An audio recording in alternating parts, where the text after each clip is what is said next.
اهلا بكل محبي الدوري الانجليزي اللي بيتفرجوا علينا من كل مكان. معاكم سلمى، والنهارده رايحه النورث لندن ديربي، فهاخدكم معايا الماتش من اهم ماتشات الموسم. انا بقى اللي حاجه غريبه عليا قوي، هتاخر على ماتش النهارده عشان احمد كان عنده شغل بدري، فانا مستنياه في المحطه عشان ياخد دومي واكمل انا على الماتش. القطر بتاعه اتاخر فانا هتاخر، فهجري على الماتش يعني. فان شاء الله هعمل مقابلات بس بعد الماتش مش قبل الماتش. ولو بتحبوا كل حاجه احنا بنعملها ما تنسوش تعملوا لايك وشير وسبسكرايب وتفتحوا جرس التنبيهات وتقولوا لنا دايما رايكم في الكومنتات. ويلا بينا. الواحد بيعرف انه متاخر قوي لما القطر يكون فاضل ربع ساعه على الماتش، بس لازم اتمشى والتمشيه نص ساعه، فكده كده هتاخر بس مش مشكله. مش مكتوب في اي حته من ترايبود. بجد اسخف استاد شفته في حياتي، مش ممكن بجد. قالوا لي ممنوع تخشي بالترايبود، وابتدوا انا ما عنديش مشكله يقولوا لي ممنوع، مع ان بخش كل الاستادات بيه. قله ادب بقى، وقاعدين يقولوا لي امشي، حاجه قله ادب يعني. في الاخر واحد كان لذيذ وقال لي لازم تروحي تحطيه في مكان كده وتاخديه بعد الماتش، بس بجد خانقين قوي.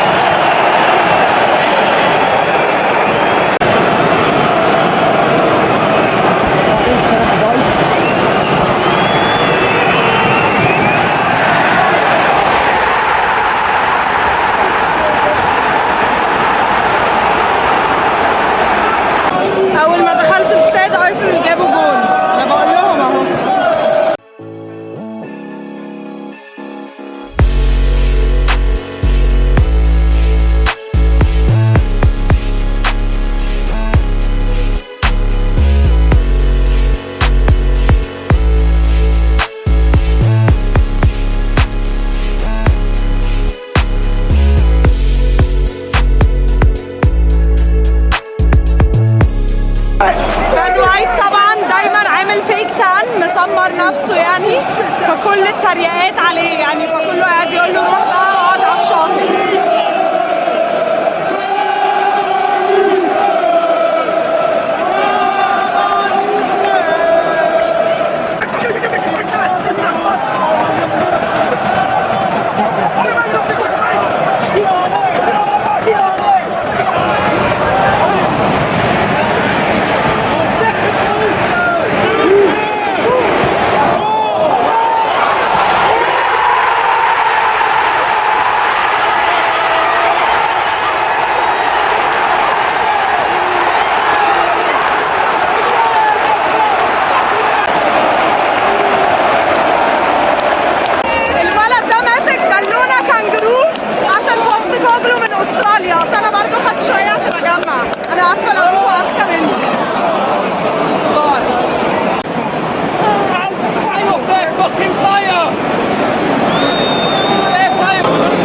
بيشوف الجون.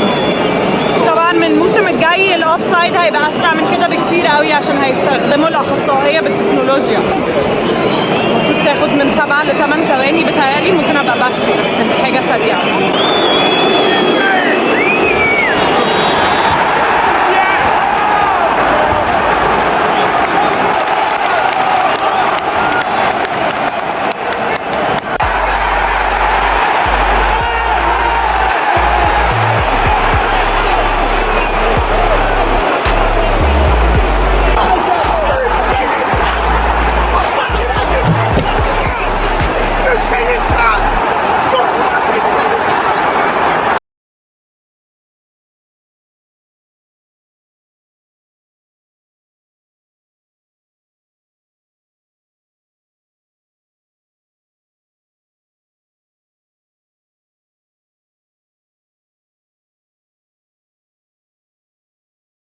بوديجارد وقع على الارض.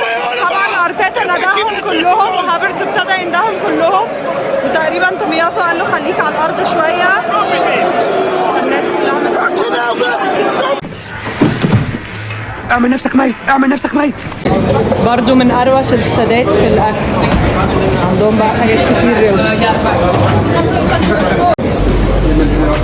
اهو الاكل، بصوا شكلها روش ازاي. الجماهير قاعدين يشتموا في المدرب وبيقولوا ان هو المفروض يترفد، واللي هو كان بيعمله في اسكتلندا ما ينفعش هنا. متضايقين قوي. جماهير ارسنال بيغنوا جماهير توتنهام هتفضلوا طول عمركم هراء، هتفضلوا طول عمركم هراء.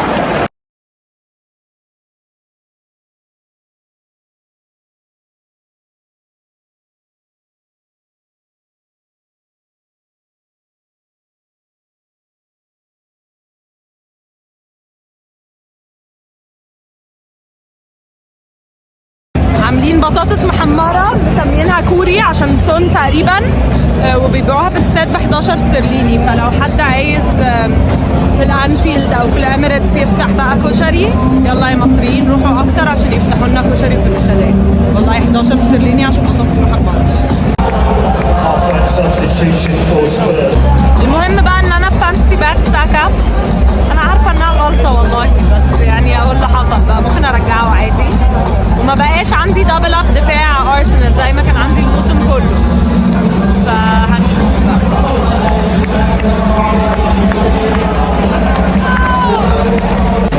زعلي وحش قوي يا سبيرز، يعني ضايقتوني بره. بصوا اللي بيحصل، بهزر يعني كده كده، بس سبحان الكوره دي لعبه غريبه قوي. السكور كان 1-1 عشان شعره قلب وبقى 2-0، وبعدين الفريق بقى ابتدى ينهار. توتنهام عندهم مشكله، سون مش في الفورمه.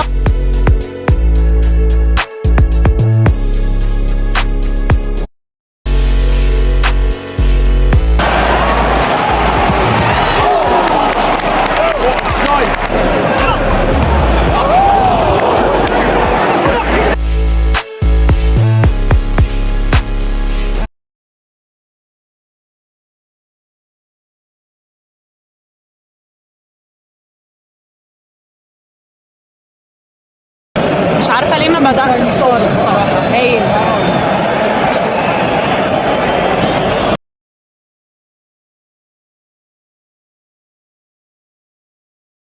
في حاجات متشابهه ما بين موسم توتنهام وموسم ليفربول. الاثنين في اول الموسم كانوا اوفر بيرفورم، يعني كانوا بيعملوا اكتر من المفروض يعملوه. الدنيا كانت ماشيه معاهم والحظ كان ماشي معاهم. وطبعا الاثنين عندهم صلاح وسون اللي هم من اكتر اللعيبه اللي عامه اوفر بيرفورم يعني. المهم الاثنين عندهم اهم لعيبه راحت تلعب بطوله قاريه، والاثنين رجعوا في فورمه وحشه قوي قوي قوي. حاجات متشابهه. لا توتنهام وحشين قوي قوي. الشمس طلعت.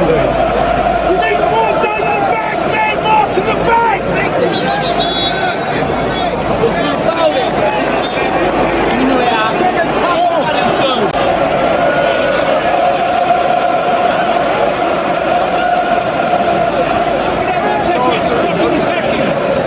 يلا يا جماعة خلاص.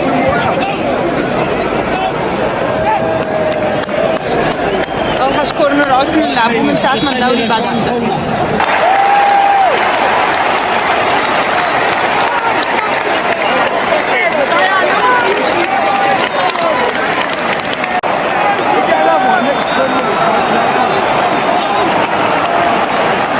اللذيذ ان الجونين اللي سبيرز جابوهم لحد دلوقتي اللي اتلغى طبعا عشان الاوف سايد واللي اتحسب من سنتر باك.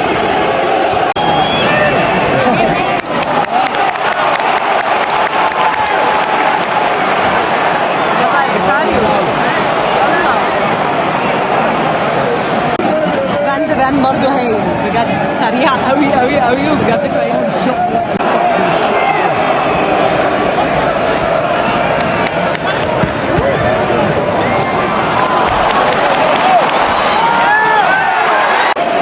ارسنال معتمدين طبعا، احنا عارفين على الضربات الثابته، وتقريبا سجلوا 16 لحد دلوقتي في الدوري، وهم عارفين ده كويس قوي، فبيعرفوا ازاي يقعوا في الاماكن الصح. يعني بصراحه صياعه من مدرب السياسيس بتاعهم، بس بيعصبوا جمهور الخصم ايه يعني، مش قادره اقول لكم كميه الشتايم اللي خدوها.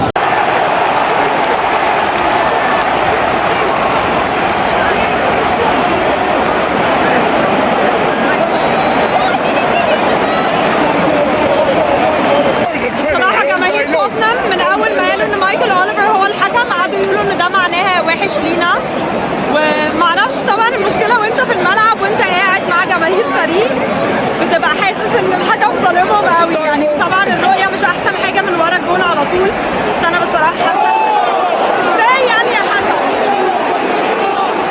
كان بيهزر، كان واقف جنبها وما شافهاش.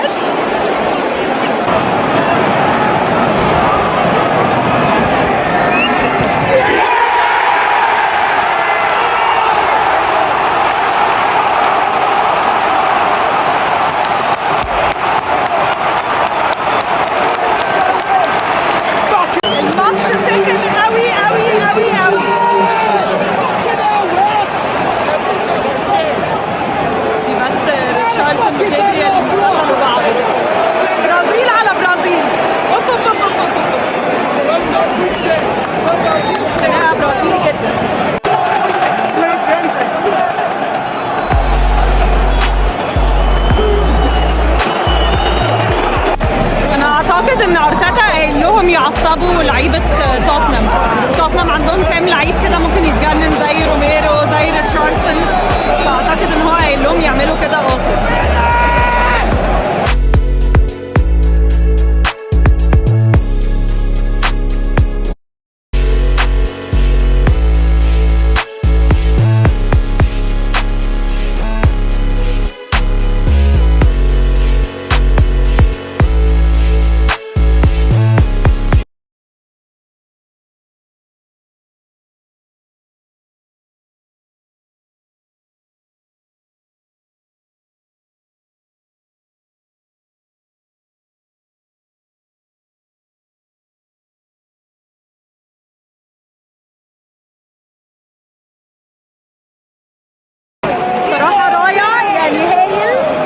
يدافعوا عن الكرات الثابته، يعني بجد ارسنال صعبين قوي تدخل فيهم كوره ثابته، ورايا يفرق عن رامسديل في الموضوع ده، بحسه بيطلع لكل كوره ياخدها، بجد حارس هايل للموضوع ده.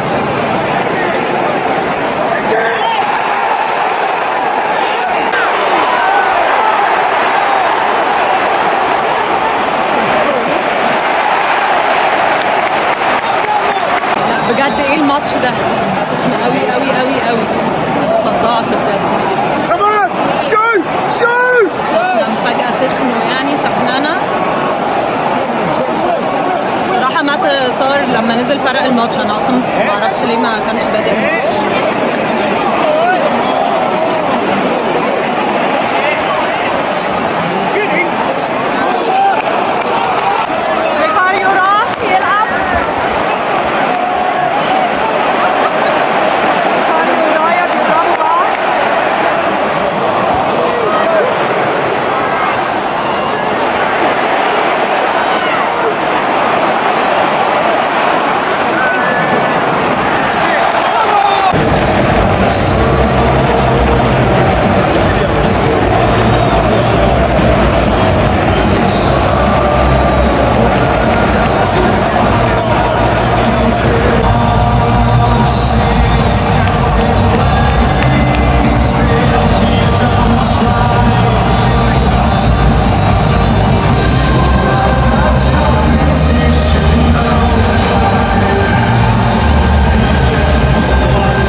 الصراحة متعصبة قوي، مش مكتوب في أي حتة إن ممنوع الترايبود، وأنا كنت متأكدة عشان كده جبته معايا، وفي الآخر سوحوني ودفعوني 10 استرليني وموقفيني في طابور بشع بعد الماتش وأخروني على الماتش عشان قلة أدب، يعني حاجة بجد تعصب. بصراحة بعد الماتش حاسة يعني أرسنال كان حظها حلو شوية، بس توتنهام عندهم مشكلة ان هم يخلصوا الفرص، على قد ما كولوسيفسكي بيعرف يصنع على قد ما كانش في حد بيعرف يخلص لهم. معرفش ايه اللي حصل لسون، طبعا عدم وجود هاري كين على قد ما هو كان في اول الموسم مش محسوس قوي، على قد ما هو ابتدى يظهر جدا جدا جدا. بس يعني هافرتز وهو بيلعب كسترايكر هايل. توتنهام عندهم مشكلة في الضربات الثابتة ان هم يدافعوا يعني من ضربات الثابتة، وبس محتاجين بقى يشتغلوا على ده. محتاجين سكواد يبقى اعمق من كده شوية. لما الاصابات حصلت اتسوحوا، شفنا ده.